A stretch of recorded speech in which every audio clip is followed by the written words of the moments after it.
ಏನೆಂದು ವರ್ಣಿಸಲು ತಂದೆ ಈ ನಿನ್ನ ಮಹಿಮೆಯನ್ನು. ಈ ನಿನ್ನ ಕೃಪಾ ಆಶೀರ್ವಾದದಿಂದ ಈ ಧರ್ಮಾಪುರದ ಧರ್ಮವಂತನಿಗೆ ಸಕಲ ಸಂಪತ್ತನ್ನು ನೀಡಿದ ಅಷ್ಟೇ ಅಲ್ಲದೆ ಬಹುದಿನಗಳ ಅವೈಕೆಯಂತೆ ಇಬ್ಬರು ಗಂಡು ಮಕ್ಕಳನ್ನು ಕೂಡ ಕರುಣಿಸಿದೆ ತಂದೆ. ಗಂಡು ಮಕ್ಕಳನ್ನು ಕೂಡ ಕರುಣಿಸಿದೆ. ಆದರೆ ಒಂದನ್ನು ಮಾತ್ರ ಕಸಿದುಕೊಂಡವನು ನೀನಪ್ಪ. ಈ ಹಿಂದೆ 10 ವರ್ಷಗಳ ಹಿಂದೆ ತಾಯಿಯ ಪ್ರೀತಿಯನ್ನು ಕಳೆದುಕೊಂಡರು ನನ್ನ ಮಕ್ಕಳು. ಕಿರಿಯ ಮಗನ ಹೆರಿಗೆ ಸಂದರ್ಭದಲ್ಲಿ ತೀರಿಕೊಂಡಳು ನನ್ನ ಪತ್ನಿ. ಆದರೂ ಅವಳು ಇನ್ನೂ ಇದ್ದಿದ್ದರೆ ಈ ಮನೆಯ ಮಂತ್ರಾಲಯವಾಗುತ್ತಿತ್ತು. ಏನು ಮಾಡುವುದು? ಎಲ್ಲವೂ ಆ ವಿಧಿಯಾಟ.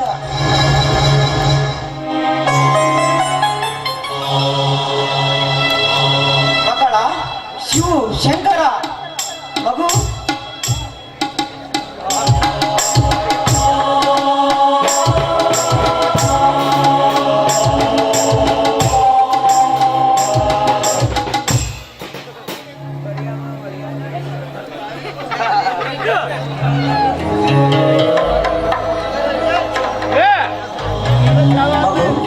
ಇವಾಗ ಇದ್ರೇನಪ್ಪ?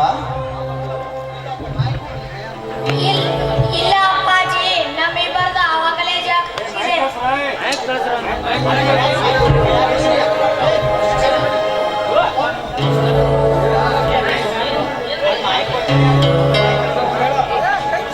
ಅಪ್ಪ, ನೀವು ದೇವಸ್ಥಾನಕ್ಕೆ ಹೋಗಿ ಬಂದ್ರ? ಹೌದು ಶಂಕರ, ನಾನು ಬೆಳಗಿನ ಜಾವೇ ದೇವಸ್ಥಾನಕ್ಕೆ ಹೋಗಿ ಪೂಜೆ ಮುಗಿಸಿಕೊಂಡೆಯಪ್ಪ.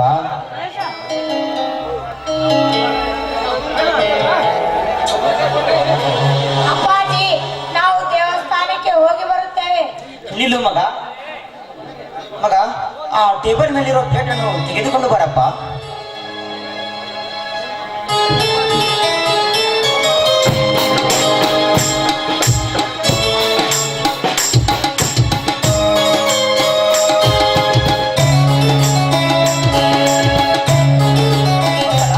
ಶಿವ ಶಂಕರ ಇಬ್ಬರು ಒಂದೊಂದು ಅಂಗಾರದ ಚೀಟಿನ ತೆಗೆದುಕೊಳ್ಳಿರಪ್ಪ.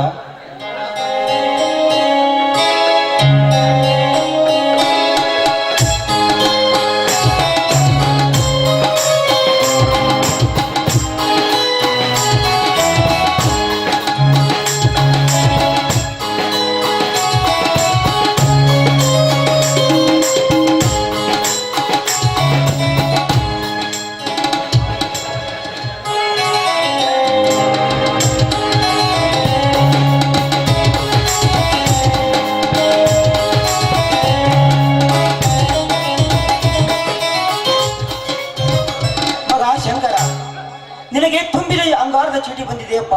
ಅಂದರೆ ನೀನು ಇದೇ ರೀತಿ ಶ್ರೀಮಂತಿಕೆಯಲ್ಲಿ ಮುಂದುವರಿಯುವಿ ಮಗ. ಶಿವು, ನಿನಗೆ ಖಾಲಿ ಅಂಗಾರದ ಚೀಟಿ ಬಂದಿದೆ ಅಂದರೆ ನಿನಗೆ ಬಡತನವಂತಲ್ಲಪ್ಪ. ಮುಂದೆ ಒಂದಾದರೂ ದಿನ ನನಗೆ ಬಡತನ ಕಾಡಬಹುದಪ್ಪ. ಶಿವು, ಎಚ್ಚರದಿಂದಿರು ಮಗ, ಕಾಡಬಹುದು. ಅಪ್ಪಾಜಿ, ನಾನು ಬಡವನಾದರೂ ಚಿಂತೆ ಇಲ್ಲ. ನೀವು ನಮಗೆ ಬದುಕಿನ ಉತ್ತಮ ಮೌಲ್ಯದ ಆದರ್ಶವನ್ನು ತಿಳಿಸಿದ್ದೀರಿ. ಅಷ್ಟೇ ಸಾಕು ಅಪ್ಪಾಜಿ, ಅಷ್ಟೇ ಸಾಕು. ಮಗು ಶಿವು, ಏನಪ್ಪ ಇಂತ ನಿನ್ನ ಚಿಕ್ಕ ಎಳೆಯ ವಯಸ್ಸಿನಲ್ಲಿಯ ಮಾತುಗಳನ್ನು ಕೇಳಿ ತುಂಬಾ ಸಂತೋಷವಾಗುತ್ತಿದೆ ಮಗ. ತುಂಬಾ ಸಂತೋಷವಾಗುತ್ತಿದೆ. ಅಮ್ಮ, ಎದೆಯಲ್ಲಿ ನೋವಾಗ್ತೈತೆ. ಅಯ್ಯೋ, ಹೊಟ್ಟೆಯಲ್ಲಿ ಸಂಕಟ. ಶಿವ ಶಿವ ಶಂಕರ, ಇದೇನಪ್ಪ?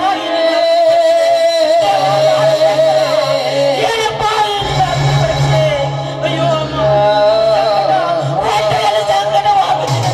ಹೊಟ್ಟೆಯಲ್ಲಿ ಸಂಕಟವಾಗುತ್ತಿದೆ. ನನ್ನ ಸ್ನೇಹಿತನಾದ ಗುಣವಂತನನ್ನು ಕರೆದುಕೊಂಡು ಬರಪ್ಪ, ಕರೆದುಕೊಂಡು ಬಾ. ಅಯ್ಯೋ ಅಮ್ಮ, ಶಂಕರ, ಟೇಬಲ್ ಮೇಲಿರೋ ನೀರನ್ನು ತೆಗೆದುಕೊಂಡು ಬರಪ್ಪ, ತೆಗೆದುಕೊಂಡು ಬಾ.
ನಾನಿನ್ನು ಬದುಕಲಾರೆ ಗುಣವಂತ, ನಾನಿನ್ನು ಬದುಕಲಾರೆ.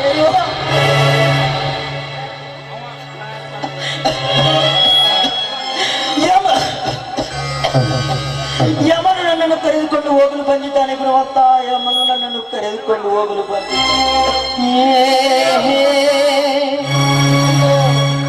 ಇಷ್ಟು ದಿನ ನನ್ನ ಮಕ್ಕಳು ಕೇವಲ ತಾಯಿಯ ಪ್ರೀತಿಯನ್ನು ಮಾತ್ರ,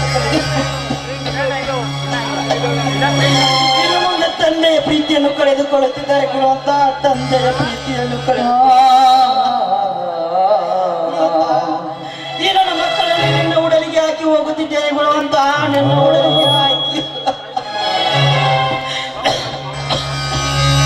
ಗುಣವಂತ, ಇವರನ್ನು ನೀನೇ ದಳ ಸೇರಿಸಬೇಕಪ್ಪ, ಇವರನ್ನು ನೀನೇ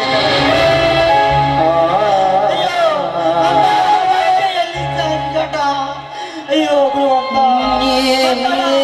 ಶಿವ ಶಂಕರ.